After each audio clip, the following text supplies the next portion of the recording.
endorsing Sima or whoever is TINUBU's support TINUBU's aspirant that matters to me. It's not about Muslim and Muslim Christian that matters to me. It's about the genuinity of that visit, genuinity of that meeting, genuinity and reality that was actually connected to Christianity as regard what they did yesterday. We're not talking about Christianity here. We're not talking about religion. We are talking about leadership here. Some of the people we saw yesterday were fathers to some people. They were mothers to some people. I really want to believe as fathers and mothers, we should lay good examples. We should lay things that will make generation coming to see that this future, Nigerian future is going to be colorful according to what our parents are laying.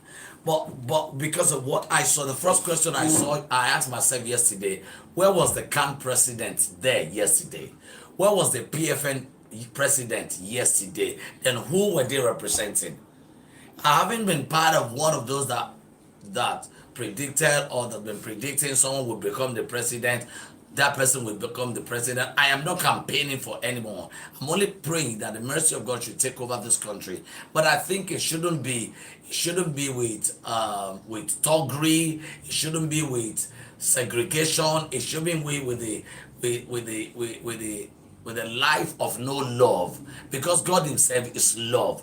When I saw that video yesterday, I was seriously pained that where is this country going to.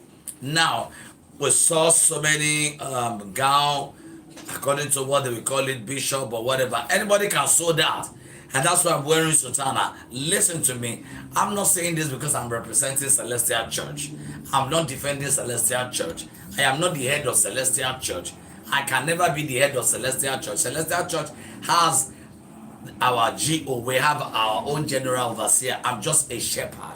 But being you, my friend, as friends of journalists, and I'm very close to lots of youth, and I am a voice, not because I needed validation, not because I needed popularity, not because I needed fame, but I have been through a lot. I've traveled severally, and I've been through a lot, and I realized there are so many things that needs to be changed, that's supposed to be changed. Number one, if we're to be other people, if we're to be people like us now, SSS will have arrested all those people yesterday. And by now, I'm expecting people like our GOs to talk. I'm not going to mention them. They should talk this morning. But sometimes some elders wouldn't want to talk, not to create unnecessary noise or distractions. But what happened yesterday, I believe, since the camp president was not there, since the PFM president was not there, I don't think it was a good thing. And I'm not really happy about it. I'm not saying Muslim or Muslim. I was born into Islam. My name was Wasil. The meaning of Wasil is he who God has enlarged. I'm not afraid of it. During Islam, I donated ram for those who are my family, who are Muslims. Up to now, nothing is changing. Because I believe Christianity is not a religion, it's a way of life. Let us live religion now. Let us embrace humanity. Let us live religion. Let us embrace love. Let us live religion. I thought going there with some kings, some leaders, some generals, some GOs who have private jets in this world, in Nigeria, going to the Aso Rock should be a blessing to this country as regards the upcoming election.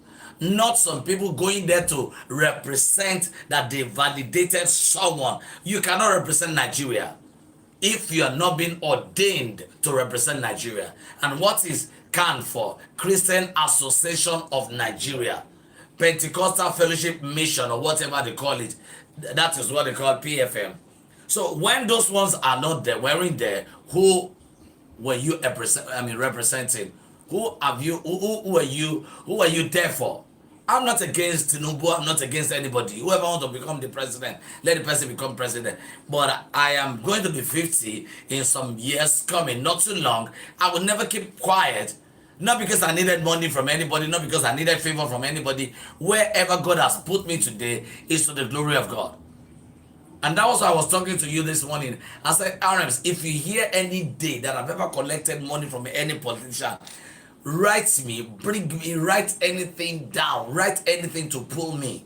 But if it is to fight for this future, I've been to America, I've been to some places all over the world that we've seen things that are going on where orderliness.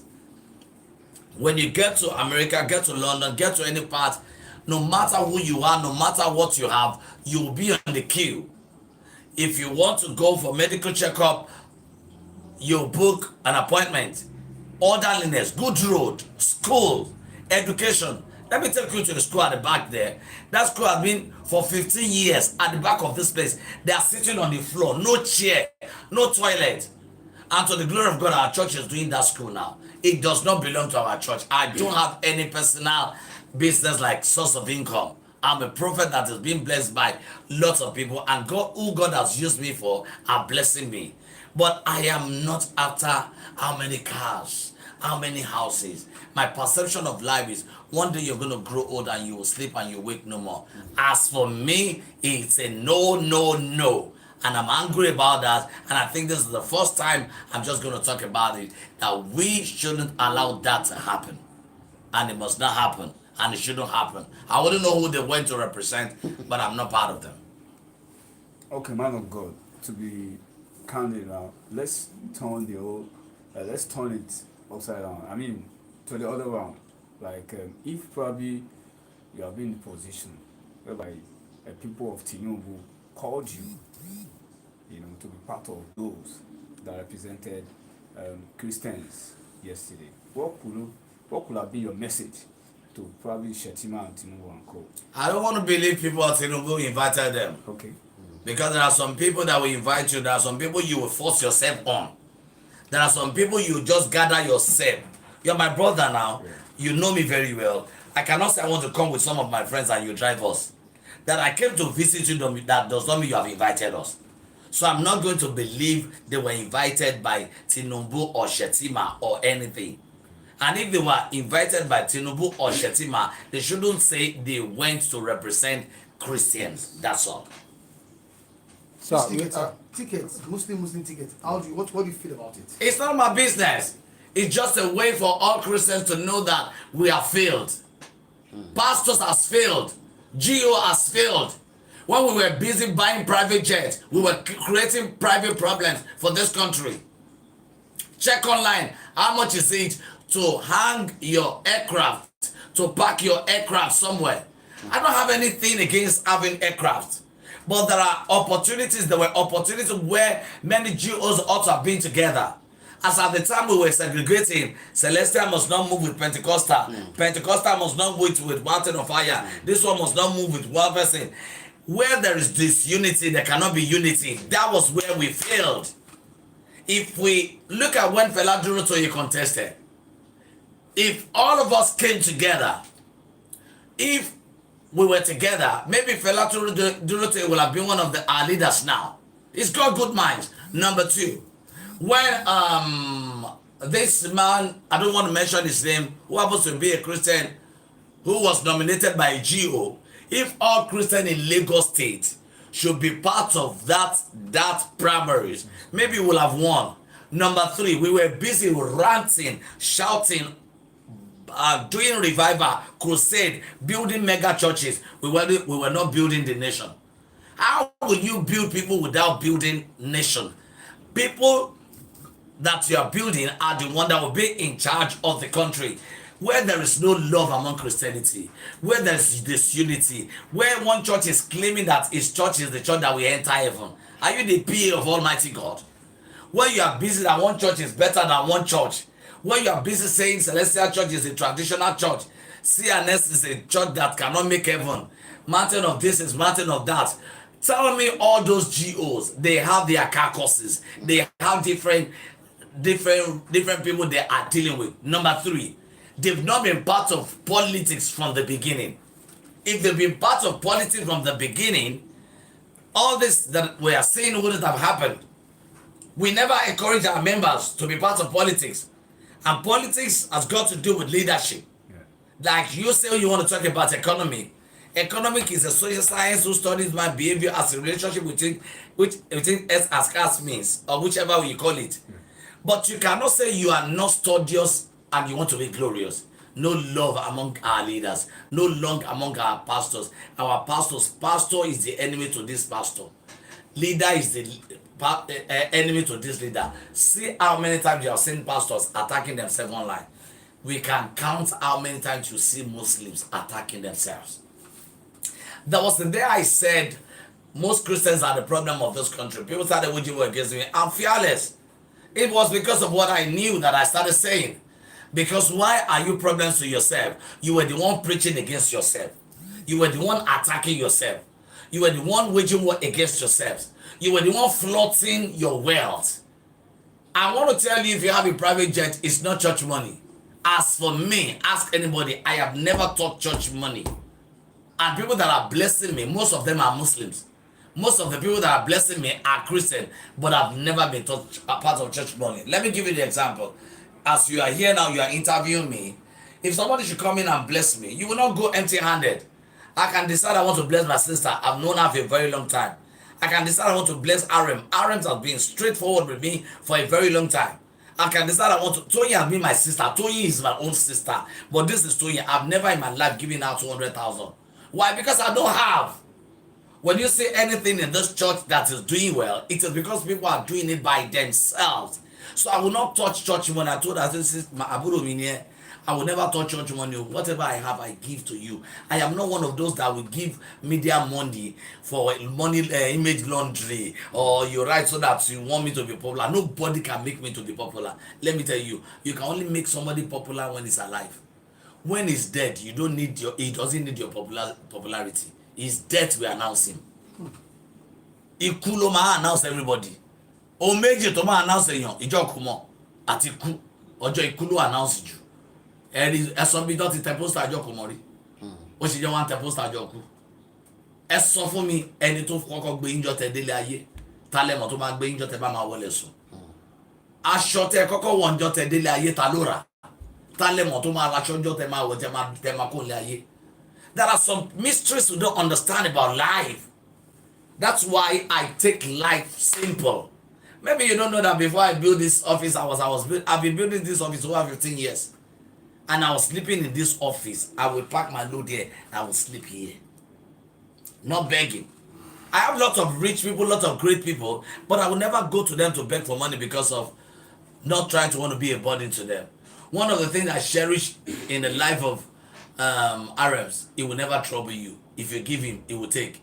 But there are some journalists that say, you can't come here. Because how can you text me? Baba, I had a story and we want to write it. But then what do you have? I said, go and write it now. If you write it on Monday, write it on Tuesday. If you are not tired, they will say, are you mad? Don't you have any story to write again? Because when I was growing up as a boy in the ministry, it was a strategy some people were using to obtain. So I will write it to, if you don't want to write it, you can send us 50,000. We send to some people. It was when I now realized that, don't back up on just it's Jesus. And I told him, and since then we've been brother. It's the only one that can enter into my house. Toyi can enter into my house. Some of the people I'm meeting with you for the first time, she can enter into my house. Now I'm meeting you, can enter into my house. We eat together, we play together. I take you to my room, not because I needed your validation or I needed you to love me. It's because I'm letting you know that there's nothing in this life. It's so simple as what we can never imagine. Sir, sometimes ago at the Ikeja Cathedral, you made mention that as elections are fastly approaching, that you are going to employ some people for registration in the church. You are going to pay for it. I never said I'm going to employ some people. You said you are going to bring the voters center to the cathedral. Let me use that way. Yeah, the first thing I said was, number one, I said the president TINUBU took as the vice president then was going to change it. Yeah, you said it. I said it. Yeah. And the second one is I said I was encouraging Christian. You said there are so many pastors blabbing at their various churches, not being part of politics. Are you with me, man? Sure. So instead of us to now invest into it, okay, you say somebody is not good, this one is not good. Who have you encouraged to get their PVC? So if we use that center Do you know some people want to go to some centers to get their PVC? They don't have money. Did you know they don't have money to buy, to even for their tea fare? Do you know some people don't have money to eat food? Do you know if you now gather 20,000 people and give them free food, don't tell them who to vote for. They know who to vote for. They know who to rely on. If you don't give them money, just let them have your center as where they get their PVC. Don't tell them who to vote for. Don't give them money or food on who to vote for. Let them vote for whoever they like to vote for according to the convictions they have in their about themselves. So that was why I said I wouldn't mind using, I can't use the church here because there's altar here. I can't use the church here because I'm still under Celestial umbrella. Genesis Global is connected to Celestial Church. But that hall is a rented place.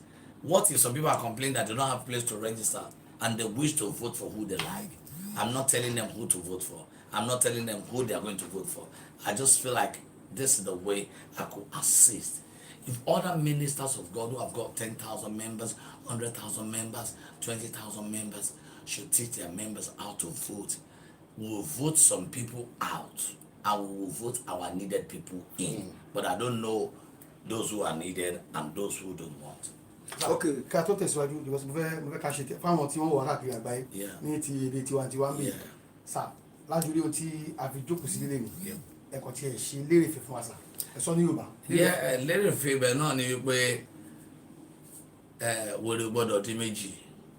Òun lọ̀rẹ́ nìkan tó ń wẹ̀ mímì kan jọ kan ibi tó ti ń wẹ̀ aṣọ tó fi kọ́ ibẹ̀ òun wẹ̀ lọ́wọ́ ẹnìkan wà ní hòhò ẹnìkan sáré bọ̀ látọ̀kan ẹnìyẹn bá kaṣọ ẹ̀ bó ṣe kaṣọ ẹ̀ òun náà bá sáré bọ́ta níbi tó ti ń wẹ̀ ó wá bá sáré bẹ̀rẹ̀ sí ní tẹ̀lé àwọn èèyàn dẹ̀ ti rẹ́ni tó kaṣọ yẹn bó ṣe ń bọ̀ lẹ́kọ̀ọ́ pé àwòrán ń lọ bí bedroom ẹni yẹn o wèrè ń lọ bí balùwẹ̀ ẹni yẹn o bí wèrè ṣe kaṣọ yẹn lẹ́ni tó wẹ̀ náà bá sáré bọ́ta ó bá bẹ̀rẹ̀ sí ní lé wèrè àwọn èèyàn á bẹ̀rẹ̀ sí ní pariwo wèrè ti di méjì o wèrè ti di méjì o kí la rí pọ́n bẹ́ẹ̀ ẹnìkan gbọ́n ẹnìkan ò gbọ́n ẹni tó kaṣọ ẹ̀ tó bá dúró síbi tó dúró sí tó pariwo pé bá mi máṣọ wá wọn wá máṣọ fún kò ní ní ìdàtí léwèrè wọn tó ṣẹlẹ̀ ní pé ọ̀pọ̀lọpọ̀ àwọn èèyàn wa ní Nàìjíríà sí ọ̀pọ̀lọpọ̀ àgbààgbà ọ̀pọ̀lọpọ̀ àwọn tó yẹ ká rí ọgbọ́n lórí wọn wèrè léwèrè ni ní ohun tó ṣẹlẹ̀ nípa ìrìn àjò tó ń rìn lánàá tó sọ pé àwọn represent Christian àwọn lọ sọ pé mi ò against Shettima mi ò against Muslim or no Muslim èmi ò ń sọ̀rọ̀ religion ọ̀rọ̀ religion ìṣòro ìlú yìí àtẹ̀sí Islam àti Christian àwa kọ́ la ní wọ́n gbé wá fún wa ni àwa gbọ́dọ̀ torí ẹ̀ sọ̀rọ̀ àwa di ọ̀tá ara wa. So nǹkan tí mo dì mú bẹ́ẹ̀ ni pé lánàá ẹni tó yẹ kó ẹ̀ di Christian Association of Nigeria ò sí ń bẹ̀ ẹni tó yẹ kó ẹ̀ di PFN ò sí ń bẹ̀ tálẹ̀ wá sọ pé ẹ lọ represent tẹ̀nà ẹ lọ endorse tó bá jẹ́ Catholic ní ṣe Catholic lè represent àbí African Church mi mọ́jọ́ tó náà represent torí aṣọ tó wọ̀ yẹn anybody lè ràn anybody lè máa lọ títí kan kó design aṣọ tiẹ̀ ó lè wọ sọ́ọ̀sì gan kó wọkọ̀ shoes so mi ò believe pé Christian ni wọn torí Christian lèmi ọ̀dọ́ dẹ̀ lèmi ariwo tèmi náà ń pàṣẹ ni pé mo ṣe ń bọ̀ ní age yẹn ìdí tí mo ṣe ń bọ̀ ní age yẹn ni pé mi ò wá sí age yẹn torí pé kí wá kówó jọ àbí kí wá kówó jẹ wèrè lẹ́nu tó bá sọ pé má dáhùn òun náà tí ì sí bẹ́ẹ̀ ni o tó bá wà ń bẹ́ẹ̀ òun náà bá wọn kó jẹ ajẹni tí ìyà ò jẹ dáadáa ìyà jẹ mí dáadáa débi pé kò sádùn kan wọn tẹ fẹ́ fi trip mi kẹgbẹ́ chèkì kalẹ̀ kò jẹ́ nǹkan kan lójú mi torí oúnjẹ méjì tí mo láàkì jù òun ní iṣu àti epo àti gààrí máa travel tí bá lọ sí America Monday máa dé Thursday torí nǹkan tí mo lọ ṣe mo lọ preach ni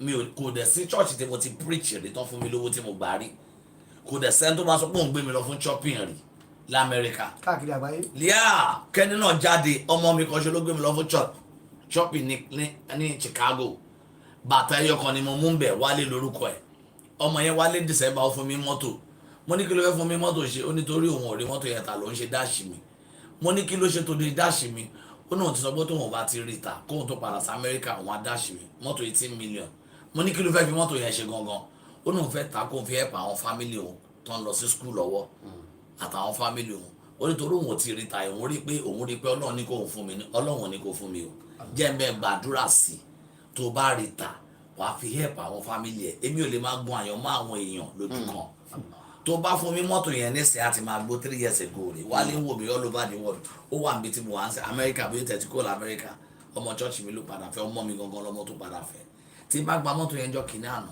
ẹ wo àwọn tó wá powó yẹn fi help tán lọ sí school ṣé mi mọ́tò yẹn ò ti ní máa gbó so èèyàn kọ́kọ́ ló máa kọ́ mi níwà mí ìdẹ́ ní láti wùwà kí n impress ẹ jẹ́ kí ọmọ ibi tó bá ti bí ọmọ kò ní ṣaláyọ̀ hàn nù wá ẹ̀ ìwà ọmọdé ló máa ń mọ ọmọ kò kígbẹ́ tẹ bá rí ọmọ tẹ bá rí ìwà tọmọ wù ẹ bèrè lọ́wọ́ àwọn òbí ẹ bèrè lọ́wọ́ ìyá tó tọ́ àti bàbá ìyá tó tọ́ mi àti bàbá tó bí mi Islam ló ti tọ́ wa ká tó di Kristẹni wọ́n kọ́ wa débi pé tí ò bá sí ohun tá a máa jẹ a gbọ́dọ̀ owó oúnjẹ olóúnjẹ wọ́n kọ́ wa débi pé tá a bá ní nǹkan tẹ́nìkan ò tí ì ní a gbọ́dọ̀ lé ọ̀rẹ́ mi ò bá ní mọ́tò mẹ́wàá kó kàn mí ọ̀rẹ́ mi ò bá ní òkìkí ogún kó kàn mí ọ̀rẹ́ mi ò bá ní òkìkí ọgbọ̀n ọdún kó kàn mí so ohun tí mò ń fàyọ ń bẹ̀ ni pé ìrìn àjò tó ń rìn lánàá tó fi sọ pé àwọn ẹ̀ńdọ̀ṣẹ̀ ti máa ó ti ń tírígà ìbínú ìjọ kan wà tí mo rí àwọn pásítọ̀ kan tó ń sọ pé nǹkan tó ṣẹlẹ̀ káwọn pásítọ̀ káwọn ọmọ Nàìjíríà náà máa lọ dira mo á sáré pé arẹ́ǹsì mo ní kí ni tún mo máa lọ dira yẹn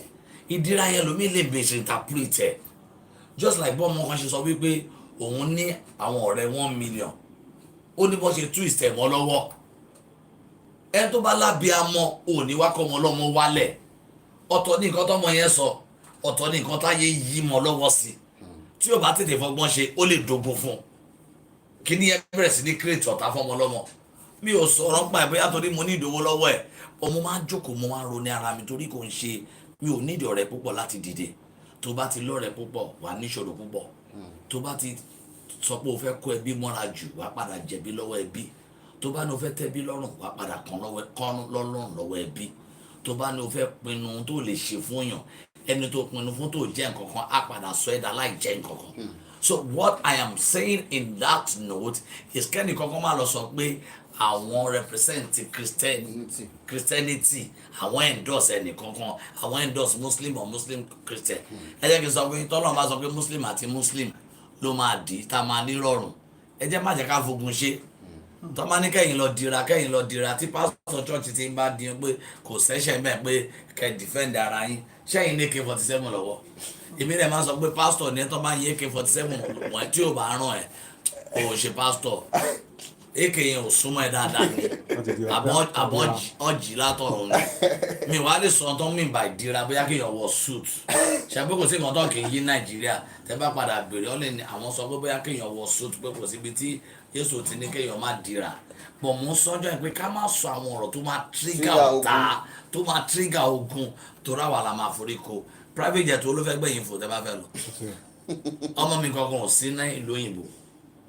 ìgbà tó ọmọ mi gain admission owó tó yẹ ká fi lọ mi ò ní lọ́wọ́ ń gbà yẹn bóyá lówó yẹ kó wọ 4 million yìí méjì mi ò ní lọ́wọ́ bọ̀ òfin chọ́ọ̀chì ni pé olùṣọ́ ni mí bọ̀ mi ò gbọ́dọ̀ dá sówó chọ́ọ̀chì láti 22 years tí mo ti bẹ̀rẹ̀ chọ́ọ̀chì mi ò gbọ́dọ̀ dá sówó chọ́ọ̀chì tá a bá máa ná anything chọ́ọ̀chì àwọn mẹ́ta la máa sign owó tí n bá fún yàn àpò ara mi ló ti jáde it's a law so that my children will not see this church as their church. àwọn mi dẹ̀ ti ṣe tán Nàìjíríà sìn àìlọ school lóyìnbó ṣé yẹn ní ká yẹ má dà tí gbogbo èèyàn tí mo ní lamẹ́ríkà tí mo ní London tí mo ní everywhere ó yẹ kó máa ọmọ mi sọ́dọ̀ níbọn mi fẹ́ take advantage wọn torí ẹ lè rò pé nìyẹn ní lọ́wọ́ ń gbà yẹn kó jẹ́ pé ó ṣe struggle ni ó lè má tí ì níwèé kó tó tọ́ tiẹ̀ kó tó tọ́ tèmi tó bá ń fowó ọmọ tiẹ̀ tọ́wọ́ ọmọ ti tèmi tó bá yá tó bá bẹ̀rẹ̀ sí ní sílẹ̀gùn kọ́ òkè káàtẹ̀ wá nígbà tó fẹ́ lọ sí Ukraine yẹn ó bá bọ́ sí ṣòwò ti jóná nígbà tí wàhálà Ukraine bẹ̀rẹ̀ báyìí sìn máa ma sáré ọmọ kiri máa ma sáré owó skul kiri Ọlọ́run àwa wò pé ṣe gbogbo chọ́ọ̀chì ló fi rán ọmọ wèé àwa rí yàtà bọ́ ọmọ mi ṣe nǹkan tó ń ṣe ó lè ṣe dáadáa ní skul ẹ̀ kò mú mi ń dárúkọ skul ẹ̀ kò mú nọ́mbà 2 wọn tẹ́ everybody máa ń jà fún ẹni ọmọ tó máa ń múyàn dùnnú níjọ graduation ọmọ ló mú kò dẹ̀ lọ skul orí ló níṣe yunifásitì kò lọ skul àǹbẹ̀rẹ̀ Ọlọ́run yunifásitì ó lọ skul tó nítumọ̀ tí mò ń gbà àwẹ̀ sanwó ni ẹni tó wà lẹ́yìn yìí bó ṣe wà yìí ó ní kọ́mìnì kan tó ń gbé ní kóló àṣà àdúrà tí ẹ̀kọ́ ti bẹ̀ dànù mí ìpolówó ọjà fún wọn ẹni tó bá fẹ́ lọ́jọ́ ìmọ̀ fún lọ́jọ́ ìmọ̀. ó ní kọ́mìnì kan tó ń gbé ní kóló mọ kóló yẹn mo sọ fún àwọn chọ́ọ̀chì wa owó tó yẹ kó máa dá chọ́ọ̀chì kó yẹ kó máa brag náwó tó máa tọ́jú síbi kan ọ̀rẹ́ mi làwọn redeem làwọn lọ so kóló yẹn tí ọ̀rẹ́ mi bá ní 10,000 lọ́wọ́ ó lè dá 8,000 sí kóló yẹn tó bá jẹ́ 1,000 ló dá church Ọlọ́run ti gbọ́ ẹ rí i pé tó bá máa tó December tó bá fi owó yẹn kó 800,000 wọ́n tún fi percentage lé lórí fún ṣé tó bá kó 500,000 fún ìyàwó wọn nu owó yẹn ṣé ní wọn ní dùn ok kán wá tí wàá ná gbogbo dúró yẹn fún pásítọ̀ inú ilé a máa kan inú ilé pásítọ̀ a máa dùn ó ní mo sọ fún pé kí ni èrè wípé o fẹ́ wá dùn nù church o fẹ́ wá ṣe ìgbéraga nù church o ò tọ́jú ìyàwó o ò tọ́jú ọmọ o ò tọ́jú ilé ìkẹta ẹnìkan sọ pé òun yáwó níbi kan ọmọ ọ̀yà ní 1 million inú 1 million yẹn o wá fẹ́ sọ̀dá mẹ́wàá 100,000 mo ní kí ló fẹ́ sọ̀dá mẹ́wàá fún o yáwó o tí ì fi bẹ̀rẹ̀ business o fẹ́ sọ̀dá mẹ́wàá ẹ̀mí wèrè nìyẹn because tó o bá padà make a profit wọ́n á padà mú ẹ but nǹkan tó yẹ kó ṣe ni pé business yẹ kó ṣe tó bá make profit kó wá yọ 10% tó bá wọ̀n ẹ́ according to what the Bible says kò wá san kò ń ṣe pé owó tó lọ yá tó ti bẹ̀rẹ̀ business ṣé mọ̀ pé foolishness nìyẹn a lè blame ẹnìyẹn ibi tó mọ́ dé nìyẹn àbí ibi tó kọ dé àbí ibi tó ti kó láyà jẹ dé nìyẹn so my own life is a lè ṣe àgbẹ̀ ní Nàìjíríà yìí káṣù rere. Okay, man of God. Yes. As elections are approaching, Yeah. and the way you just highlighted or educated a lot of Nigerians. Yes. Because I mean, some who are online and all that. And what are your advice for Christians? A lot of us, we don't want to partake in politics. But politics is part of life. God bless you, sir. There is no how a man of God who will stay in this area God bless you, without sir. being a leader. God bless you, sir. 1, 2. What are your advice God bless for you, sir. Christian leaders? God bless you, sir. Politics is connected to majorly democracy. Yeah. Government of the people, by the people, and for the people. How will you rule people, lead people, fight for the people without being part of politics? And any church that cannot affect any community is not a church. Yeah. I'm not bragging. If you go out, Titi Watashe, Bogo Paving Stone, church Walashe, or government collection for out. Go and ask for any E4 local government to anywhere. There is no road as paved as this church. There is no gutter to abide in the church. Another one in Monsofin school Taveloshe, school yen, meaning Darko school con, or church con luni, but about the toilet and Maki found my toilet salangalon look. I said she bowl, I said everything. Oh, church tanda kuloson. Okay, tabada wo church in sin. Tibi you make profit. And in journalism, teba go into real estate. They make profit in real estate. Tell you pull over one Androns. Androns in breast in 10 million. Tell you time there was office the Androns. I know Androns very well. I've never collected money from him. I know lots of all of them. I will never beg for money from them. But Toba blessing, teba so bo oluso mo bless me 2 million. Ṣé mo boye kí n bọ́ sí títì kí n wo nǹkan tí mo lè fi help àwọn èèyàn. Because màá rántí ìgbà tí mo máa ń sun àárín ọjà Cairo tí ó sì nǹkan tí máa jẹ. Màá rántí ìgbà tí màmí máa ń tata ní Bọ́ládé bus stop tó máa gbé àlùbọ́sà lé mi lórí. Màá rántí ìgbà tí màá fẹsẹ̀ rìn láti Àjàó estate wá sálágbàdo. There is no crime in us as a church being part of politics. We just have to teach people how to, you see, kò sí ohun tó fẹ́ kó jẹ ò ní ìdíwọ́ kí kó jẹ tó bá mọ tó ń ṣe as a leader. Because number one, you will have pure mind. Number two, you will have peace. Because okay, kí ni o fẹ́ kó jẹ fún? Ẹni tara mi dìde, ẹni tara mi dìde, ẹni tara mi dìde. Èèyàn bí mẹ́wàá bless mi, kí ni wọ́n á fẹ́ kó jẹ? So even if you want to investigate me, you cannot blame me that somebody has blessed me. Ọmọ kan fẹ́ ra mọ́tò fún mi lókè, mo ní mo ra mọ́tò, mo ní kó máa ra mọ́tò fún mi, máa lọ fi kẹ̀kẹ́ yẹn hàn kẹ̀kẹ́ mọ́ kẹ̀kẹ́ kọ́ báyìí tí táyà máa ń tóbi yẹn. Kẹ̀kẹ́ yẹn mo ti máa rí lórí tẹ́lẹ̀ ojú bí lójú gan. Ṣé o káwọn ọmọ tálíkà ń kékeré ká rẹ́ǹtì kẹ̀kẹ́, èmi ò dẹ̀ kí n rówó rẹ́ǹtì kẹ̀kẹ́. So ọ̀rẹ́ mi tó bá rẹ́ǹtì kẹ̀kẹ́ nígbà tá à ń gbé Bọ́ládé Òṣòdì yẹn Aláfọlábí.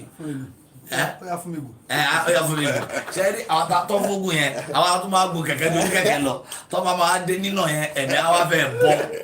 Ṣé rí tó máa ní kẹ̀kẹ́ yẹn lórí tẹlifíṣàn, máa fi kẹ̀kẹ́ yẹn hàn lókè. Mo wá ní kọ́ ọmọ kẹ̀kẹ́ yẹn táyà tóbi tó. Ìgbà tí mo wá ń gùn níjẹta, ẹ̀mí yẹn wá ń bèrè lọ́wọ́ mi pé ṣebí ohun tí mò ń tọrọ fún mi gùn lọ́dún kìíní àwọn ní 30 something years kẹ̀kẹ́ yẹn gùn tiẹ̀ wá tó eléyìí kẹ̀kẹ́ tí kẹmọ kẹ̀kẹ́ àdúgbò máa yẹn kẹ̀kẹ́ jákujàku ní Bọ́lá ní Ṣòdì. Rally kẹ̀ àní kẹ̀kẹ́ tí ẹsẹ̀ God bless you.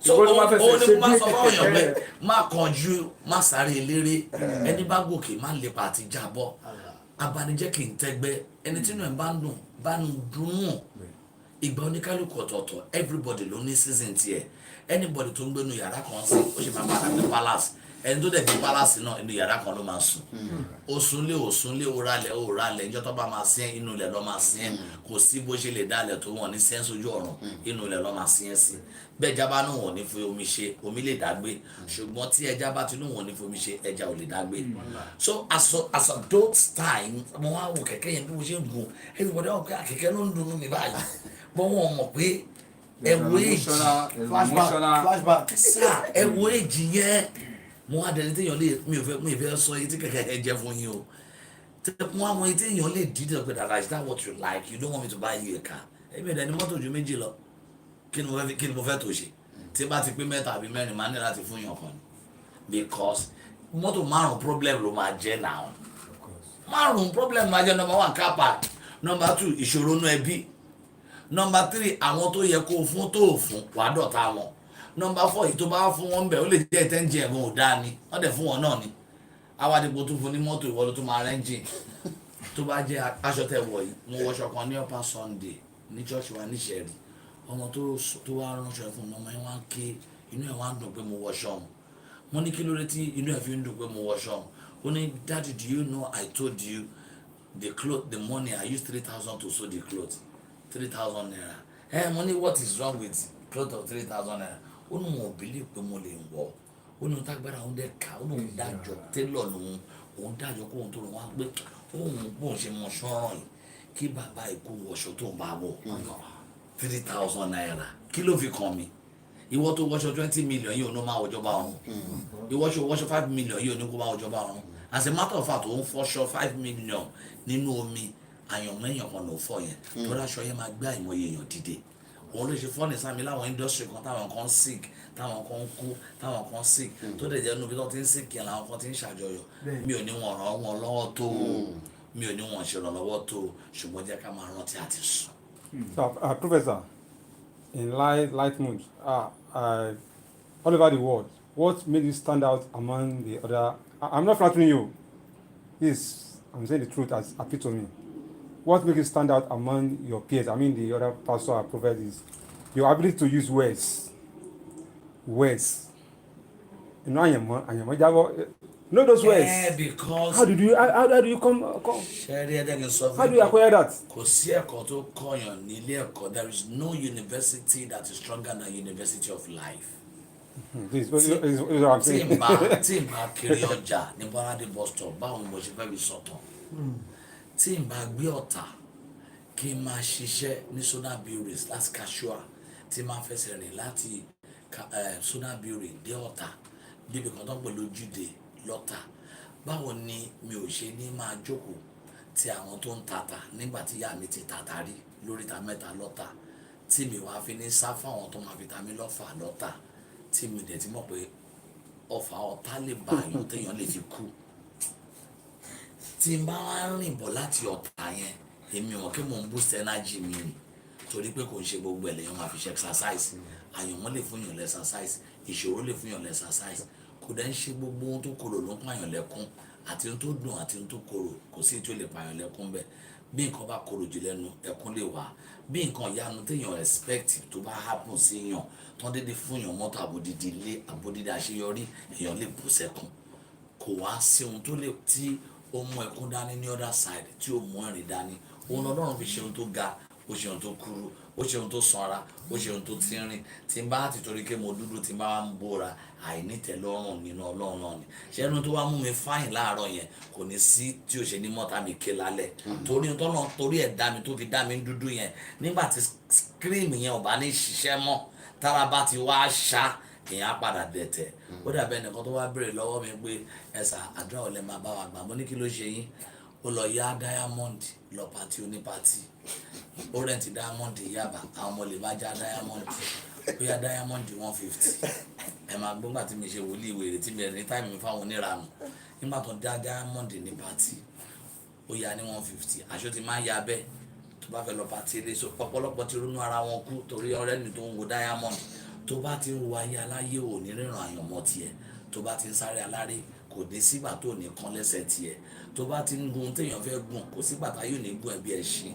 òun ló ṣe jẹ́ wípé gbogbo èèyàn kan ló máa ṣe oríire láyé o àwọn kan wà kan dá oríire mọ́ wọn wọ́n á pàpà foríire wọn tọrẹ náà ni ọmọ yìí lọ ya diamond 150 àṣẹjọ mi ya diamond 100 aya diamond 200 irú àbúrò mi tó yìn tó súnmọ́ mi sí kánú láìkí nǹkan àfi ayé ni àti ní ẹ̀gbọ́n mi àwọn tájọ ń ṣiṣẹ́ ẹ̀wọ̀ diamond tó ń wọ̀ kó dẹ̀ nímọ̀ pé wọ́n ń ya lọ́wọ́ mọ́là wọ́n ń lọ dá padà Instagram àti Facebook dẹ̀ tún everybody lólówó torí o máa lè filter ẹ̀ kí ni o tún mọ filtering torí pé o kì í ṣe original ara ẹ̀ bọ́lọ̀ ṣe dẹ òtútù rẹ̀ dá lórí fún but ìwọ tó mọ̀ pé o filter rẹ̀ ṣó mọ̀ pé o tọ́ rẹ̀ ni ohun tó jẹ́ ló máa padà jẹ́ nínú ohun tó máa jẹ́ nílé ayé ọba ní ẹbú ní àdúrà oníkèmí wá àdúrà kan lè rí diamond ẹ ti rí wòlíì wèrè tó máa bá ń gbàdúrà sẹ́ni tó tan àyànmọ́ ara ẹ̀ jẹ ṣé tó bá fi diamond sọ́run ṣọ́ máa gé ọrùn ẹ̀ ni ó wá ní ohun tiẹ̀ ní kọ́kọ́ àṣàwọn kan tó wà sí tó máa lọ pàtí owó bail má gbà lọ́wọ́ ẹni tó ń ṣẹ́wó so kówó yẹn bá má dì wọ́n á máa ná bail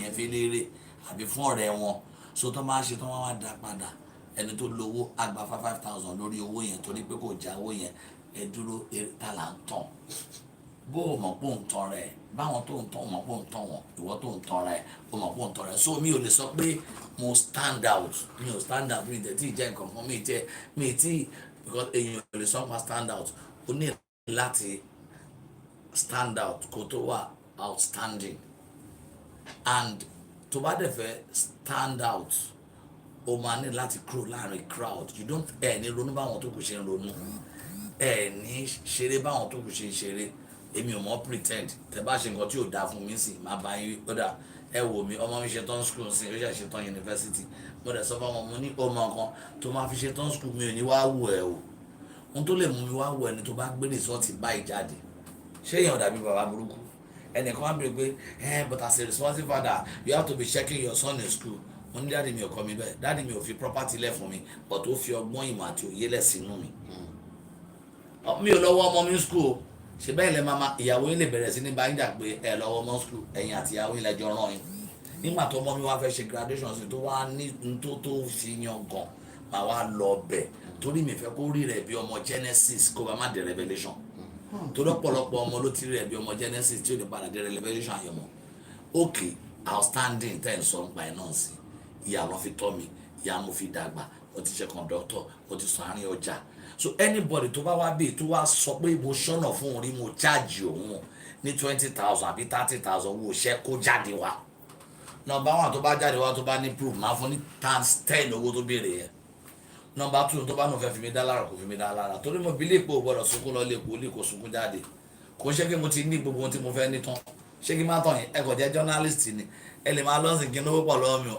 RS máa fún mi lówó brother mi ni but mo kàn ṣe bẹ́ẹ̀ ni kò ṣe kí mo fẹ́ gbowó lọ́wọ́ RS mo fẹ́ kárí mi sí mọ̀ pé this man is real if he doesn't have he will tell me tí bá ní kẹ́ fún mi 10,000 táyọ̀ lè máa fi fún mi torí nǹkan tẹ̀ jù lọ ni but ẹ̀yin lẹ̀ mọ̀ bí tọ́lọ́ ti fẹ́ fi bùkún yín tẹ́ máa fi mọ̀ pé ẹ bless me that's why I have everybody a lot of people all over the world mi náwọn tó wá ń ṣáàjì o pé ìwà wọn ò dá o mi náwọn tó ń gbowó wọn ọmọ ṣe bọ oníkálukú ó ní bọ́lọ̀ ń ṣe ràn so the way of being outstanding ó dàbẹ̀ tó gbé kámẹ́rà gbogbo kámẹ́rà tẹ gbé ló jẹ́ kámẹ́rà ló ń record ṣùgbọ́n owó tẹ fi ra kámẹ́rà yọ ọ̀tọ̀ọ̀tọ̀ ojú tẹ fi ń wo kámẹ́rà yọ ọ̀tọ̀ọ̀tọ̀ òkè tábà tẹ tó náà fẹ́ tọ́ra wa tí láyé ògbà kí n ṣe ọ̀tọ̀ọ̀tọ̀ ọwọ́ ọ̀tọ̀ọ̀tọ̀ lẹ fi gbé dání ẹlòmíì fọwọ́ ọ̀tún gbé dání ẹlòmíì fọwọ́ òsì gbé dání ẹlòmíì ọwọ́ tí ń ro okó ọwọ́ tiẹ̀ sẹ́yìn ẹlòmíì ọwọ́ tí ń ro okó tiẹ̀ sábíyá ẹlòmíì ọwọ́ tí ń ro ogbe tiẹ̀ fi gbé dání ẹlòmíì ọwọ́ tí ń ro ojókòó ogbe sórí ẹ̀tẹ̀sẹ̀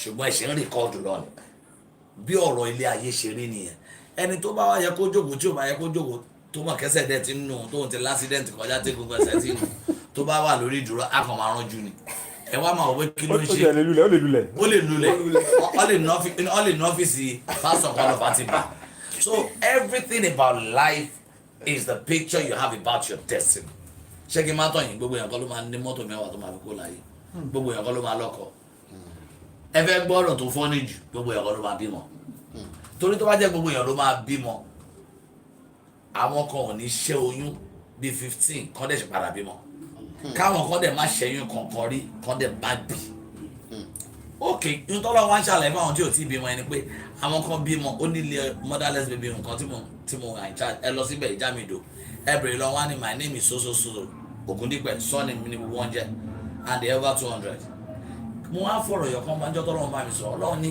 ìdí táwọn kan ò ṣe ní bímọ rèé pé àwọn tí ò ní bímọ yẹn àwọn ló yẹ kó máa lọ tọ́ àwọn ọmọ yẹn àti kọ́ látọ̀rọ̀ pé àwọn kan máa bímọ wọn á dẹ̀ gbọ́ ọmọ wọn á lọ gbé sábẹ́ táyà wọn á lọ gbé sẹ́nu gátà ẹ̀yin kan ẹ̀ wá lọ kọ́ àwọn ọmọ yẹn máa tọ́jú wọn ìwọ tó bá fẹ́ ṣàánú tó fẹ́ mọ̀ pé kò ń ṣe pé wọ́n ló dá rẹ̀ ó lè lọ́bẹ̀ kó máa sponsor ọmọ kan kí adult ọmọ kan bọ́ ọmọ lọ́nbẹ̀ òun ló fi jẹ́ pé ṣáàrí ilé ayé táwọn kan wà tí wọ́n bímọ tó fi kú ó dá ṣáàrí àwọn tó bí jọ kan tó dẹ̀ kú jọ kan náà ṣáàrí rẹ ni tó ń kọ́lé 22 story àbí 32 story àbí 50 story tó dẹ̀ rúkọ́ máa ṣe January tó dẹ̀ jẹ́ léyìn gan ló kù sí àwa rẹ ni tí ò tiẹ̀ wá ṣe foundation tó parí 3 bedroom flat tó wá parí bedroom flat ẹ̀ ní Ìkòròdú tí ò tẹ̀ ṣàrà tó fẹ́ fi dá náà ló fi dá wọn ṣàṣìkò ẹ̀ síta adẹ̀rẹ́ nìkan tá tán sìnkú ẹ̀ last week ó ṣe parí ó ṣe lẹ́táìsì tó ṣe ṣe everything tán ni ó ṣe gba promotion ni ó dẹ̀ yẹ kókó lọ ní ilé ẹ̀ lóṣù wọ́n dẹ̀ lọ sí sẹ́gbẹ̀ẹ́ ilé ẹ̀ ní ọ̀sẹ̀ tó kọjá kẹ́ni tó wá kọ́lé tiẹ̀ ní last week ní Kòròdú tó jẹ́ muslim tó jẹ́ journalist kó máa wá ṣàgídí pé àrà tó wùn dá banana ló yẹ kó ń kọ́lé sí ṣé òun ti gbàgbé àwọn journalist tí ò ti ẹ̀ra lẹ̀ débi wọ́n fẹ́ kọ́lé ṣùgbọ́n tó mátà òun nìtẹ́lọ́rùn láyé yìí mo wá rí pé gbogbo ibi tí mo dé láyé mi ìtẹ́lọ́rùn ló gbé mi débẹ̀ ogun ọ̀tẹ̀ àìmọye oríṣiríṣi ṣùgbọ́n the biggest university you can never graduate in this world is called University of Life ó ní mi ṣe ní excuse pé mi lọ léèwé mi ò lọ university o no university no secondary no polytechnic but I started developing myself by reading books. I've got lots of books when I'm in here. I lock myself here. I pray, I prophesy. Màá ríran sí Ọlọ́run máa sọ tó máa ṣẹlẹ̀. Ṣùgbọ́n Olúwa ò ní sọ fún mi pé kó lọ wá 30,000 owó iṣẹ́ wá 500,000 owó iṣẹ́ torí mi ò ń ṣe mechanic. Tó bá ní result fún rẹ̀ ló máa wá ṣe ohun tó wù látọkàn ẹ̀ fún mi. And that's why I cannot explain and I cannot say I am standing out because there are so many better people than me that you discover. Torí ẹ̀yin súnmọ́ mi lẹ́sẹ̀ ìbílẹ̀ kí mo stand out tẹ́ bá discover wọn ẹ mọ̀ pé àwọn 1,000 mi wà tó better mi tẹ́ ẹ̀ tí mo tán ṣe. sá èmi ní bèrè fún sá mo fẹ́ yà wàrà díẹ̀ ní sá pẹ̀lú aṣọ funfun tí ẹ wọ̀ yìí aṣọ mímọ́ ni kí ni èèyàn lè ṣe fún yín tẹ́ máa mú bíbélì tẹ́ máa ṣépè fún ẹni bẹ́ẹ̀ pẹ̀lú aṣọ ìlọrun tó tọ́ bẹ́ẹ̀. mi ò ní ìdá tí ṣépè fún ẹni yẹn mo ti sọ́kẹ́ tó wọ bílẹ̀ kan tó bá jẹ́ ohun téèyàn ti ṣe fún mi láyé mi ni àìmọ̀ èèyàn ti parẹ́ ṣẹ́ni bíbélì tí mo mú tí mo ṣépè yẹn àdúrà yẹn ò lè gbà torí àwọn kan wà tí ò ṣépè lè ṣépè fún tépè lé mu why tó bá ṣẹ̀yìn Ọlọ́run mọ̀ wọ́n da wọn sáyé yín láti wá dán yín wò afẹ́fẹ́ dán yín wò bóyá ní faradà ni ẹ bẹ́ẹ̀ ni yẹn sọ̀rọ̀ ẹ parí ẹ̀ síbẹ̀ ewu làbọ̀rọ̀ ṣépè fún bọ̀tí tó wọ́ọ̀tì jù ní pé kẹ́ má ṣépè fẹ́ ni ẹ̀kẹ́ kan fílẹ̀ fọlọ́ ẹ wo ẹni tó ṣépè fún yín ẹ má tẹ̀ jẹ́ kó jọ yín lójú ṣẹ́ni tó náà fílẹ̀ fọlọ́ òun ni kẹ́ lọ́ máa bẹ o torí tó bá ṣépè fún yín ẹ̀yin náà mọ̀ bí tẹ́ máa kanú báyìí tẹ́ máa rí result ṣùgbọ́n ẹni tó ní wẹ́ mo fà á lé Ọlọ́run lọ́wọ́ ìyẹn ló burú jù torí Ọlọ́run mọ̀ pé ẹni yẹn ẹ̀ ṣẹ̀ kò ṣẹ̀yìn ó kàn wọ́n yín kẹ́ ṣèkà fún kò dẹ́ ń ṣe gbogbo ẹni tó kórìíra yín ni ò fẹ́ràn yín. That is one thing I'm telling people about criticism. Value people that will criticize you openly, not people that will celebrate you openly and go and backstab you. We have positive criticism. We have negative criticism. Má sọ pé torí obìnrin ò mọ ọbẹ̀ sè ni ò ń ṣe pé obìnrin yẹn lálùbáríkà. Àìmọye obìnrin tí ò mọ ọbẹ̀ sè tó dẹ̀ ní ògo àlùbáríkà. Ohun tó wá yẹ kó ṣe ni pé kó enjoy ògo àlùbáríkà tó níyẹn kẹ́ wá gbọ́mọ ọ̀dọ̀ tó mọ ọbẹ̀ sè torí kò sóbìnrin tó perfect. Òun ló fi jẹ́ pé gbogbo ẹnikẹ́ni àtẹni tó mọ ọbẹ̀ sè àtẹni tí ò mọ ọbẹ̀ sè gbogbo wa ní nǹkan lé ayé là ń ní nǹkan kan tó pàtàkì nínú ayé wa discover ẹ̀ ló jẹ́ ká máa wáyé aláyé. Ohun méje tí ó kì í jẹ́ kéèyàn tẹ́gbẹ́. Number 1 kéèyàn rọra ẹ̀ pé. Number 2 kéèyàn máa wo ayé aláyé. Number 3 kéèyàn máa sáré eléré. Number 4 kéèyàn máa bàyàn tó wà lókè jẹ. Number 5 kéèyàn máa jókòó sáàárín àwọn ẹlẹ́gàn ó ní ẹni tí kò jókòó sí ibùjókòó àwọn ẹlẹ́gàn ó yẹ kó yẹ yín náà tẹ́ bá wà láàárín èèyàn mẹ́wàá táwọn dẹ̀ ń sọ̀rọ̀ èèyàn kan ṣo tó ń bàjẹ́ tẹ́yìn bá dìde ọ̀rọ̀ tí lọ́ máa mú sọ ń bẹ̀ and last one abanijẹ́ kì í tẹ́gbẹ́ èyí tó wá borí gbogbo ẹ̀ olófo ló máa ń sọ̀rọ̀ ológo tẹ́ bá rí set àwọn olófo yẹn olódo ni wọ́n torí kò sí nǹkan kan lórí wọn òun ló fi jẹ́ pé ẹni tó nírun lórí a máa ń bí ẹni tó ní pa tó pa lórí ẹni tó pa lórí kẹrì kò sí irun mọ́ ló ṣe ń gẹ last skin kò ṣe pé kò ń kó gẹrun ó kàn mọ́mọ́ gẹ last skin kó máa dán ni torí kò lè gẹ pọ́ǹkì mọ́ kò bá fọwọ́ pa lórí wa láti mọ̀ pé ó dán lórí ni kò sí nǹkan tá a fẹ́ ṣe sí kò sí pátì nàbí style tó fẹ́ ṣe àfi tó bá máa dé wí àwọn kọ́lẹ̀ tí wọ́n á lẹ́rún sí wọ́n lẹ̀ wọ́n lẹ̀ ṣé tó bá yá ṣé wọ́n ní ṣí ládùn tán rẹ̀ kò sí bọ́ọ̀lù ṣe dá wa tí ò dá àwa la tún ra wa dá. If more Christians are coming into politics, what are the ways that you want them to also follow so that we can get to the point? Yeah, the first thing is to start with love and humanity. Ẹ̀yin ní, èmi ní, bí mo ṣe wà mí ṣe billionaire, but nínú ìtí mo ní ẹ̀ ni mo lè affect community. That church náà ládùúgbò náà tó bá tó affect community. Tí máa wá dé level àwọn big ones yẹn. Tí máa fi affect community ẹnìkan á wọ àwòkọ́ṣe. Sir, in every family, the man is the major principal and coordinator of the family. The man is the first mentor to that child. Watch me online 6 a.m. to 7 a.m. on Dele, prophetic daily benefit. Elizabeth advertising, you know how record me. You know advantage. And the Bible would be 6 a.m. to 7 a.m. lórí Facebook mi Genesis Global, lórí Instagram mi Israel Oladele Officials, lórí YouTube mi Genesis Global 6 a.m. to 7 a.m. What am I trying to say to gbọ́rọ̀ níbẹ̀? Àwọn ọmọ mi àtọmọdún méjì àtọmọdún mẹ́rin ẹ máa ti máa bá wọn tó ń ṣe amen amen amen amen ẹ bèrè lọ́wọ́ everybody ọmọdún méjì àtọmọdún mẹ́rin because nígbà táwọn kékeré táwọn lọ sí èsì ànàpá ni tábà kọ́kọ́ jí làárọ̀ kò sùn láyọ̀ kò jí láyọ̀ kò fògo fòlúwa kò jí ẹni tó ń sùn ẹ̀mí rẹ̀ làkọ́ bí orí mi nìkó ti máa ń dún jù bólà ìkóyà máa tó tí mo ti kiri ó ti rẹ̀ mí òun ló wá di pattern life mi léni so ọ̀rọ̀ Yorùbá dẹ̀ dípù gan ni mo ṣe láìka àṣàyàn ọ̀rọ̀ Yorùbá mi lè fi Yorùbá ṣeré o ilé làwọn òkà tó sọmọ lórúkọ ó nítumọ̀ o ẹni tó bá níbi tó ń lọ ẹni bá níbi rè òun ló wá aago ó nítumọ̀ o kárìn kápọ̀ iyẹ ló yẹ ni ó wá change ní time coronavirus so gbogbo ẹ̀ náà kọ́ ló ti ń lo work but bí ilé èèyàn bá ṣe rí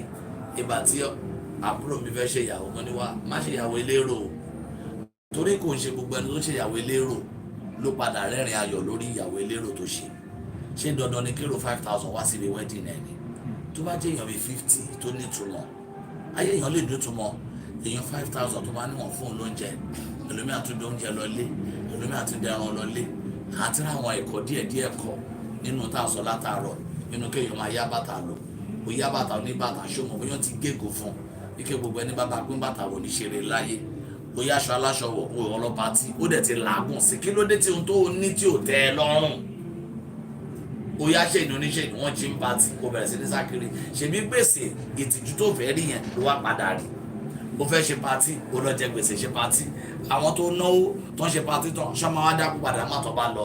Life is about principle.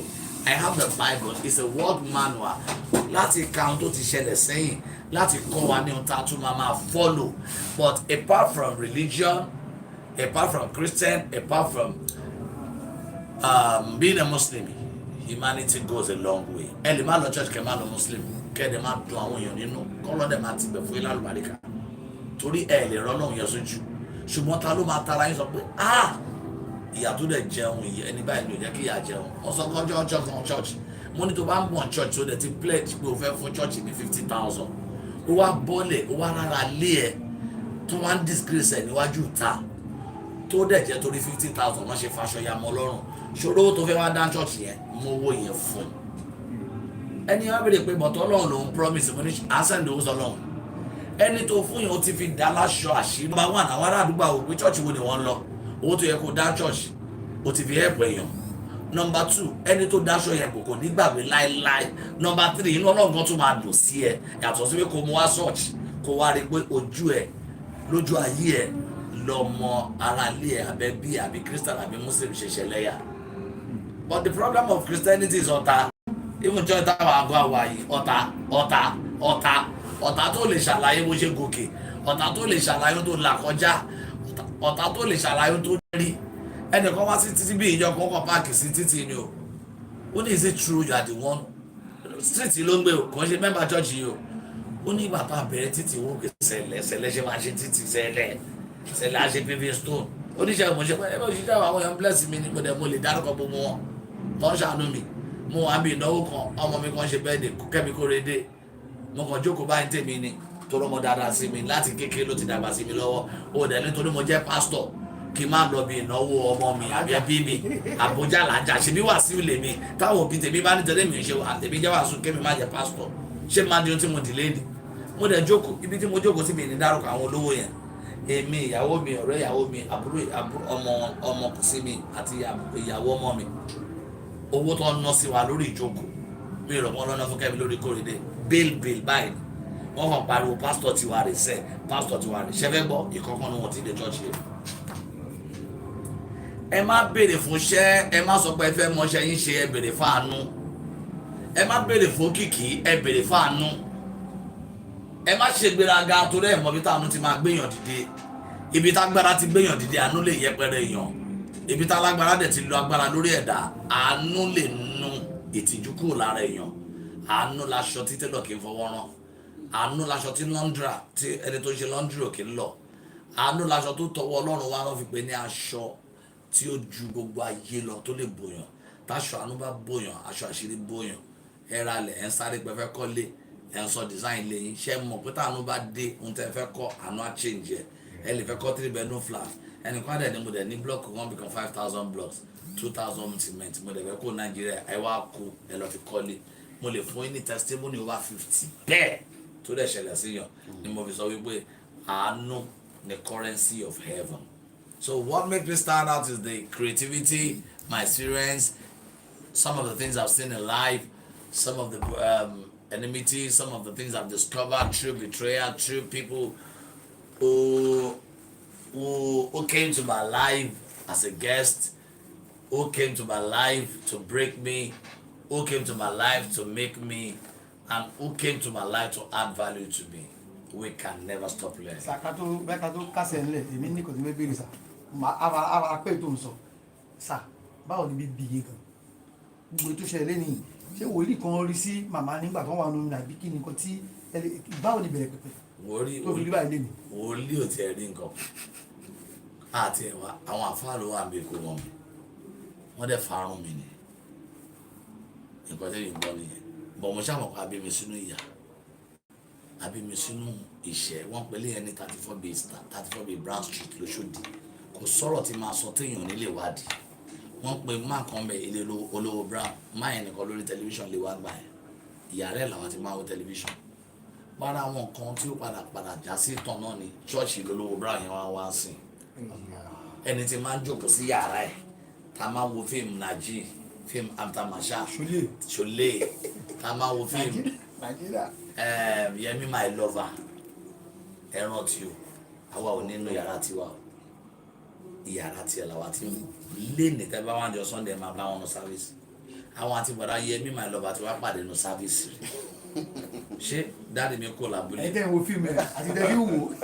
So dáàdì mi kò lábúlé ó dẹ́kọ̀ ó ń sun mọ́ṣáláṣí ó ń clean ní mọ́ṣáláṣí torí kò sí ilé tó dé sí nílùú pé nílùú dé sí mọ́ṣáláṣí látàbẹ́òkúta ó jí asálámọ̀ láàárọ̀ àpèrún gbogbo àwọn èèyàn akérùn tó bá débẹ̀ àgbéyọ̀ máa lọ ṣalábàárò ní títí mi mú wọn àti máa mi ṣe pàdé mo ṣàwọn kan bí mi sínú ìṣẹ́ mo dẹ̀ dàgbà sínú ìṣẹ́ náà láti bẹ̀ church boy ni mí Christ Gospel Pillars and Apostolic Church bọ́ kò sí gbogbo bí ti bá dé láyé mi iṣẹ́ tó bá fún mi máa fi gbogbo ara sí máa lùlù ń bẹ̀ ni so tẹ bá bá mi tí mò ń play instrument tí mò ń play ìlù tí mò ń ṣe gbogbo ẹ̀ story ọjọ́ mi ni mo wá rí kí gbogbo bí tẹ̀dá lọ láyé yìí Ọlọ́run ti mọ tó mú ẹ lọ àwọn máa mú ẹ gba gbogbo ọ̀rìn àjò yẹn inú ọjà ni o inú igbó ni o àárín aginjù ni o àní àwọn èèyàn burúkú ni o àní àwọn ọmọ ọ̀tá ni o ní school náà ẹ̀mí kì í tọ́kì àwàdẹ̀ lọ́ máa ń nà jù kò ṣe pé mo jẹ́ ọmọ ọ̀tá ṣùgbọ́n torí gbogbo ìdí mi ti já àwọn parents mi ò dẹ̀ rówó ra ṣòwòtò mi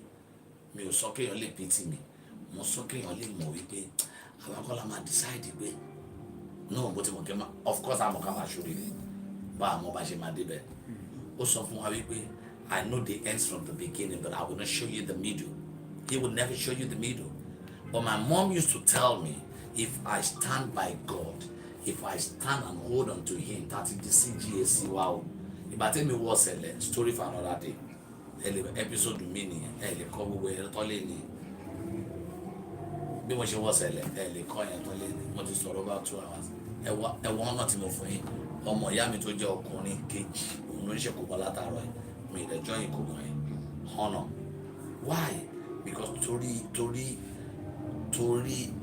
yín lèmi ṣe jókòó kò ṣe torí mi lẹ ṣe wá èmi ò jẹ́ nǹkan kan so ọmọ kan là ń ṣe kó mọ̀ yẹn a máa ṣe padà sọ̀tọ̀ yẹn bọ́ àìmọye ọmọ ló máa wo ìtàn tá à ń sọ yìí tó máa ṣe wá padà kó àìmọye èèyàn lọ́rọ̀. báyìí ló fẹ́ fún ẹ lúwo báyìí. àìmọye èèyàn wíṣ láti béèrè question in fact ọlọ́run gbọ́ bí tí mo láyà dé kéèyàn mọ̀ mi gan kó béèrè pé Délé ń gbọ́ ṣé olùtọ́ ló ti jalè rí máa dáhùn mi ò jalè rí o bọ́tọ́ bá jẹ́ mo ti jalè rí màá ní mo ti jalè rí o mi ò mọ̀ wá tí mo jalè rí o ṣọjọ́ bẹ̀jẹ̀ rí mo rántí pé mo jọ́ bẹ̀jẹ̀ rí ní kékeré mo dẹ̀ rántí pé tá a bá máa jẹ ráìsì ńlé wa Christmas ni tó bá tún di another Christmas la máa tún tó jẹ ráìsì another ìtàn nìyẹn so tẹ́ bá rí tí mo pín ráìsì mi ìṣojú ayé o ṣé kí n fi kankan hàn yín lórí fóònù yìí lára àwọn tí mo là kọjá 2 months ago àbí last month èèyàn kan tó ti wá church wá rí níṣẹ́ rí mi ò rí rẹ̀ láyé mi ó bá dẹ̀ send message ẹ̀jẹ̀ àparẹ́ síbẹ̀ ẹ̀jẹ̀ ń dá brother mi lò ó bá dẹ̀ send message pé òun ti relocate sí Ìbàdàn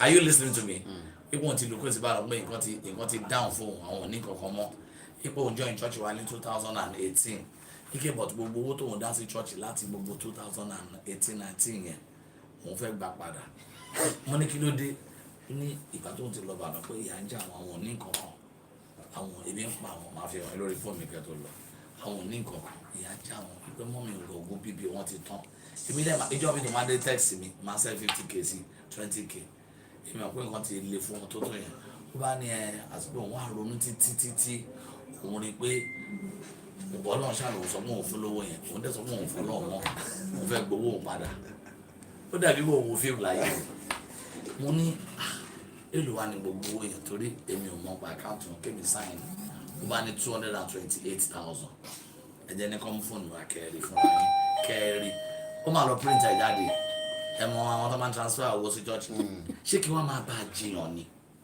kí ni wọ́n fẹ́ fi jẹ́ olórí mo wá pe ọba lọ pe ọba wa kó mú Samsung mi wá mo wá pe ọba mo wá ní ọba ìwọ ni pásítọ̀ ìṣẹ̀lẹ̀ ọmọ church yẹn kan sọ pé owó tóun ti ń dá láti 2019 mo fẹ́ gbà èlò 228,000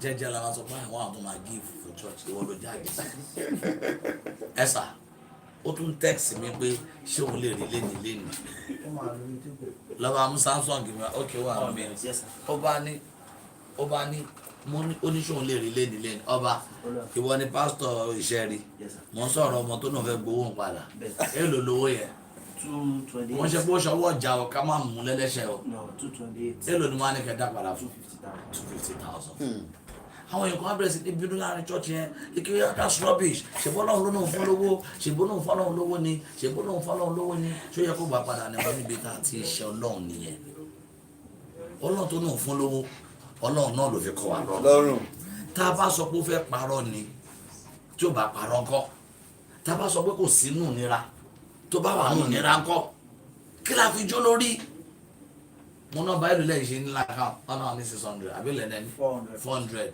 wọn ẹ lọ fún ní 250 ẹ tún fún lé ju owó tó náà ń béèrè so tó bá pé wọn mọ̀ tí ń sìn máa padà pé mí ní sọnù torí mo mọ bí ìnira ṣe ń rí lára mo mọ bá ṣe máa ṣe bẹ́ẹ̀lẹ̀ wa tí ò ní sẹ́rùn tó máa jẹ́ ewédú lásán la máa fi kan ẹ̀bà so mo mọ bá ṣe máa ṣe lásìpọ̀ tí ò ní sí nǹkan kan ẹ jẹ́ kí n fi tí mo fi save orúkọ ẹni yẹn mi ò rí rẹ̀ láyé mi rí o lára express náà sọ iná ni o mo wá fi funny people funny life ni mo fi stay forúkọ ẹ̀ ẹ̀rí kò ṣe kí mo kò ṣe mo ṣe fẹ́ type ẹ̀ so àìmọye nǹkan wà tí ó ń ṣẹlẹ̀ sí ìránṣẹ́ Ọlọ́run ṣàìmọye èèyàn lábẹ́lẹ̀ tẹ́yìn dẹ̀ máa rò pé strange life funny people ṣé ti rí báyìí ṣé ti rí ẹ̀jẹ̀ tẹ̀ fún ikẹ́ rí ẹ̀ ti rí check tàbí dáwó padà sí àkáǹtì ẹ̀ rí check náà rí 250 ẹ̀yìn tá a sáyìn rí ẹ̀wò tó ti lọ print ẹ̀ jáde ní báńkì ibi tó ti lọ print ẹ̀ jáde ní báńkì ó sá gbogbo àwọn ibi tó ti send owó ẹ̀jẹ̀ wá sọ fún yín bóyá list ẹ̀ one by one ẹ̀jẹ̀ wá sọ fún yín bóyá list ẹ̀ one by one ẹ̀wà account ẹ̀ rí ẹ̀wà account ẹ̀ rí ẹ wá wo tó ti list ẹ one by one torí ẹ mo ṣe ní pé èmi ò ní ìdí ọ̀rẹ́ mi dẹ̀ ní ìdí kéèyàn gbà mí gbọ́ mi tẹ nígbà tí president ẹ wòran 14th of March 2019 ọ̀rẹ́ mi ṣe rí 4th of July 2019 25th October 2019 28th October 2019 wọ́n ní how much is your money I would be so happy if you can only I would be so happy if you can bring it give it to us tomorrow. I need the money for my mom's BP drugs as soon as possible, please. Ẹni kò tún fi sàṣàṣì ṣé yẹn ni màá rí fọ́ọ̀tì. Ó ní it should send to my mom's account. Mo ní okay ma, mo tún sáré kúrò bẹ́ẹ̀ mo gbàṣẹ́ rí lọ ti lọ bá òun. Ó tún ní can it be sent today? Ó ní sir, it should be sent to my account today. Mo ní ó wá dé level kan mo ní what else do you want me to do for God's sake? You gave me your mom's number account yesterday and now asking for your account number. Money, don't worry, I'll get it done. Only my mommy discovered her ATM is missing. She don't have strength to go to the bank. Money, what do you want us to do? Have a look up, check is that to call you to her. Money, what is her? Money has it not been paid? Only the account is poor. Money, that is the church account you paid your money to. Only sir, I am not saying I paid to your account. Money, did you pay to my account? But I'm not saying I paid to. I'm just worried about my mom's health. Humanity. I am just worried about my mom's health. Only God knows when it will come in. But you only say my mom Only I really appreciate you, sir. Thank you so much for the money you added to me. God bless you more, sir. This is just one of what we're saying. What we're saying, gbogbo ibi tí gbogbo bá tó dáwó yẹn tó transfer nínú account ẹ̀sìn church ló underline yìí o. I didn't give it to her because I was afraid. I gave it to her because of humanity. Torí mo ti mọ àyè mọ́ ìgbà tí màmí náà lọ church tá a rò ó dá. Mọ ìgbà tá a lọ church pé a máa kàn fi búrẹ́dì kan omi jẹ ni. So mi ò fẹ́ jiyàn bóyá ó parọ́ bóyá kò parọ́. Mo wá tún promise pé tó bá tún máa di 1 month mo á béèrè pé ṣé 250 yẹn ṣé o ti sanwó school ọmọ ẹ tó fẹ́ san? Ṣé o ti gba ṣọ́ọ̀bù tẹ́ fẹ́ gbà? Ṣé o ti sọ because ọmọ owó yẹn gan ò lè káṣọ̀rọ̀ wọn? But out of frustration. So many people are doing things in this country because of frustration. But as a leader, as a father, as a shepherd, kí ló ń bọ̀ olùṣàgùtàn? Ó mú ọ lọ sí pápá òkútútù, ó mú ọ lọ sí àwọn ìdídákẹ́ rọ̀rọ̀. Ó dẹ̀ náà fún Ọlọ́run, ó máa ń da sọ́lọ́run fún Ọlọ́run láti 2019 ẹ̀wọ́n tó ti ṣe rẹ̀ pọ̀. Ó dẹ̀ náà mo dẹ̀ dá padà fún. But mi ò ní láti fi lọ yàn kankan pé kò béèrè interest èmi ni mo fún sáà question tí mo fẹ́ béèrè tá a bá fẹ́ na play mọ́ adrens tá a bá ní afẹ́ fọ́ tá a bá sọ pé adrens tá a bá ní afẹ́ play mọ́ tá a fẹ́ fi ṣe yẹ̀yẹ́ iye mi tẹ́ ti mí sínú látijọ́ èlò lẹ́sùn. Fọlọ́run ọba. Atẹ́gùn tá a ti gbà sára èlò lásán. Tá ló mú àrí kan bọ̀ fún mi tọ́nà fẹ́ tún fi òun fi àdánwò fún mi. Of course iṣẹ́ lílo dá sí kò sí tó kàn mí. Ó dà tí ìmọ̀ àti ẹ̀wà mọ̀ ní kọ́ kí wá gbọ́ pé yẹ ẹ̀rọ wá dà hypertension. Tá a bá wá fún olówó yẹn lóòótọ́ padà tá hypertension yẹn bá pààyẹ ẹ̀kọ́ tọ́mọ ẹ̀ bá kú ńkọ́ tá wá rí i pé àwa sọ pé orí right là ń dúró sí. Some of you will say you want to stand on your right and you no get it right. Just like ọ̀rọ̀ tẹ́ ẹ̀ sọ lẹ́ẹ̀kan ọ̀tá sọ lẹ́ẹ̀kan yẹn. Ó náà nìkan mo forúkọ bó láṣìírí òun ò lè ṣe kó o máa bá wọn pastors journalists sí pépà ẹ̀ níjọ́ tó máa gbé lọ sí station tó máa gbé lọ court gbogbo journalist rẹ̀ ọ̀rọ̀ ìyẹn ní kó má ṣàmọ́ ibi tó máa ṣàmọ́ gbogbo àwọn tó dúró ti pé àwọn nígbà wọ́n padà sílé wọ́n wá fọ̀rọ̀ lọ bọ̀dá ẹ̀mọ́ ní ẹ̀mọ́ tí mo ṣe sún sẹ́yìn fún yín ẹ̀ lágídí owó tẹ̀lé bí kẹ́ kọ̀rọ̀ pé báǹkì kan jí owó báǹkì kan fẹ́ jábọ́ tẹ̀ wọ́n ní báǹkì yẹn lówó jù yín lọ báǹkì yẹn ni tó lè fi báyé yín jẹ́ kàkà bẹ́ẹ̀ ṣe lọ bẹ́ẹ̀ ni tí ẹ fẹ́ ba tiẹ̀ jẹ́ yẹn àbúrò mi lójókòó ètò yìí ó nẹ́nìkan ó ní sítórì kan tó gbé fún tó fẹ́ kọ́ mo wá ń bẹ̀ àbí mo ní jọ mi ò mẹ́ni yẹn mi ìtọ́wọ́ lọ́wọ́ ẹni yẹn mo ní má bá wọn kọ́ o mo ní jọ tó lọ́wọ́ tó yìí má bá wọn lọ́wọ́ nu àbúrò èèyàn láyé àbúrò èèyàn kí n gbéyàn débi kankan àbúrò èèyàn máa jẹ́ kéèyàn níyì láàárọ̀ ni a máa jẹ́ kó máa bẹ̀rù yàn pé ẹni ẹ burú ṣẹ́yìn ò rí pé ikú omi ló ń pò mú ẹ ni ikú ogun ló ń palágbára gọ káyé bá má lúgọ fún ẹ má sọ pé ògbọ́n o káyé bá má gbé àgbọ̀n lé lọ́wọ́ kọ́ ni kó lọ fún àgbọ̀n mi wá lọ́nà ọgbọ̀n nínú àgbọ̀n tó yẹ kó kó àgbọ̀n sí tọ́ ni kó lọ fi pọn mi wá iye ìgbà tó fi lọ sídi odò lọ fi àpẹẹrẹ pọn mi lọ́nà ọgbọ̀n ló máa fi mọ̀ pé ògbọ̀n ẹni tó gbá pẹ̀lẹ́ lọ́wọ́ á sọ pé ògbọ́n ju ẹ lọ gbogbo ìyàkọ́lé yẹn kọ́ téèyàn bá náà máa kọ́ yàbí tó yẹ kó kọ́ yà á jẹ yà àwọn ẹlòmíín wà tó bá mí kan lẹ̀ wọ́n ti bá yéèyàn jẹ láì sọ̀rọ̀ kò sí tó kọ́ sí láti gbọ́dọ̀ ẹ má bínú sá respect ó máa ń jẹ́ kéèyàn rí nǹkan gbà ní mo lágbára ó máa ń jẹ́ kéèyàn jẹ́ yàn lára tí mo ní mo náwó fún yẹn tí wọ́n náwó fún mi yẹn èkó wà tí mi mọ̀ nínú wọn bí mo ṣe rí madam Ṣadé ṣé madam Ṣadé ní wọ́n máa ṣe màmá fún Ọdúnládé ṣàyẹ tí ó lọ ṣe jẹ́ wòlíì tó ìyàwó tó wà lẹ́gbẹ̀ẹ́ mi mo dìde mo lọ dọ̀bálẹ̀ fún wọn tán ni wọ́n ṣáàṣọ ọmọ chọ́ọ̀chì mi ẹ̀wọ́n ọdún tí mo ti wò wọn nu fíìmù mo dọ̀bálẹ̀ àyà mi kan lẹ̀ ni ìyàwó mi náà dìde ó kúnlẹ̀ ẹsẹ̀ méjèèjì ní ẹnìkan dẹ̀ wọ́n dẹ̀ kan 100,000 fún ìyàwó mi ṣáà tó máa sanwó dọ̀bálẹ̀ kí ẹ̀mí wo ló gbénú mi wọ̀ kí n fi lọ dọ̀bálẹ̀ fún ìyá yẹn because mo love Ọdúnládé Adékọ́lá I love you with my life ṣẹ́fẹ́ gbọ́ èmi àti Ọdúnládé ò tí ì jókòó báyìí rí ọkọ ni màá tí mo ṣe àti wá èèyàn nǹkan márùn ni máa wò ná ayé èèyàn tó bá fẹ́ kó dáa fún yàn nǹkan tí mo fẹ́ràn Tóyìn ṣálárò àdúrà àbí kí ni Tóyìn kó fẹ́ ṣe kan láyá ní ẹ̀jẹ̀ pa colleagues mi náà ẹ̀jẹ̀ pa colleagues mi náà number 1 títí ẹ̀ nìyẹn number 2 ẹ̀yẹ fọ́tò yìí sweet àwọn tó kò síbẹ̀ o òkúta rems òkúta ọ̀rẹ́ mi kan ọ̀rẹ́ mi mélòó la wá fẹ́ fún kò mọ̀ kí wọ́n tí mò ń ṣọ́ lára wọn nìyẹn ẹ̀gbọ́n mi ó dẹ̀ pọ̀ lọ́mi èmi ò lówó ó tán síbẹ̀ nìyẹn kò ní mi lára ókè ṣé dọ̀bálẹ̀ yẹn ṣé mo bìlíìfù máa bí 100,000 nígbà tẹ bá dẹ̀ wá kó mi náwó tẹ kó mi 400,000 lọ ṣé ilẹ̀ nìnáwó ọlọ́mọ ayé kíkẹ́ mi kó lè dé gbé léǹsì torí kẹ́mi kó ní ó gbàṣọ wá fún wa lé ó gbẹ́ bìrìtì kò bá kọ́bọ̀ lọ́wọ́ mi àti ìyàwó mi ọmọ sí mi láti kékeré ẹnìkan bèrè lọ́wọ́ pátí tí mo láàkì jù mọ́ báwo lè ṣe máa bèrè lọ́wọ́ pátí tí mo láàkì jù gbogbo èèyàn lè mi láàkì ìwọ ẹ ló máa fi ẹ hàn ìwọ ló máa dìtà yìnbọn yáyé máa hìjà báyé máa láìkì ẹ ohun tó bá pèrè ló jẹ́ fúnra ẹ you understand what I'm saying na so I bless God. How do you call about the name Genesis? ẹ ti bèrè ilé lọ́wọ́ ti mi rí Ọlọ́run ló fún mi ní revelation ṣẹfẹ́ ìsàlá yìí ni you can come and use my restroom. àwọn èèyàn ń bèrè àwọn èèyàn ń bèrè online because reaction wà àwọn èèyàn ń bèrè question online. Yes, when you read the book of Genesis all through, you will see that creation of the world came from Genesis. The first sin came from Genesis and the first forgiveness came from Genesis. In Genesis was where we had darkness and God said, let there be light, and there was light. God, Holy Spirit gave me Genesis as the beginning of salvation. I can't just explain it more than that, but Imani can explain why the movie Genesis 2 days àti ìparí ẹ̀. But above all, everything tó ní ṣe pẹ̀lú gbogbo tó wà ní ayé nínú Genesis ló ti wà. Thank you.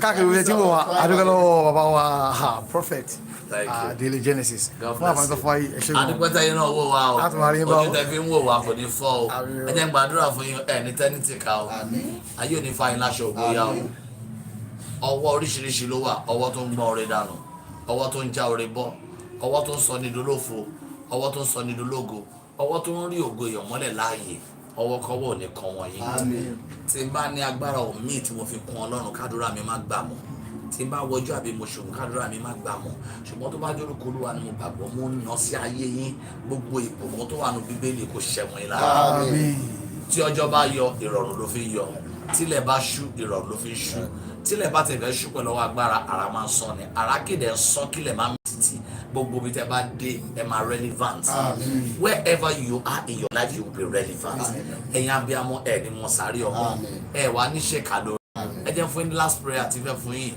àtolóore yín àtọ̀tá yín wọn ni mo nọ́mbà ara wọn àtolóore yín àtọ̀tá yín wọn ni mo nọ́mbà ara wọn torí tá láàánú yín àtọ̀tá yín bá ti mọ nọ́mbà ara wọn ọ̀tá yín máa gbàbọ̀dẹ̀ fún yín lọ́wọ́ olóore yín ẹ̀ ní tẹ́nítìkà ẹ̀ ní ṣèkà lóore ẹ̀ ní sùtìkà ẹ̀ ní fọwọ́ ara yín fún ẹni máa pa inú jẹ lọ́wọ́ ara yín ẹ̀ ò ní gbọ́ta sílẹ̀ above all ẹ má gbójú lé yanjú above all ẹ fẹ́ kọ́lé ẹ panu yín mọ́ ẹ ti fẹ́ parí lé yín ẹ panu yín mọ́ aṣọ tuntun tẹ fẹ́ rà ẹ panu yín mọ́ mọ́tò tẹ fẹ́ rà ẹ ti rà tọ́kẹ́ tó jẹ́ kán rí gbogbo ohun tẹ bá fẹ́ dà nínú ẹbí ẹ ti dà tọ́kẹ́ tó jẹ́ kẹ́bí rí above all ẹ má sọ pé ẹ fẹ́ tẹ́bí lọ́rùn ẹ lè táyé lọ́rùn wọn táyé jẹ́sìn lọ́mọ ohun tó máa jẹ lọ́la pèsè tó kàn wọ́n kẹ́ ẹ ṣayé lóore mẹ́wàá ọjọ́ kan ṣo tẹ́ ẹ bá ṣe wọ́n ọ̀nà máa rántí o ẹ má force ara yín pẹ̀fẹ́ múnú èèyàn dùn ẹ̀yin kan lọ́lọ́run God bless you.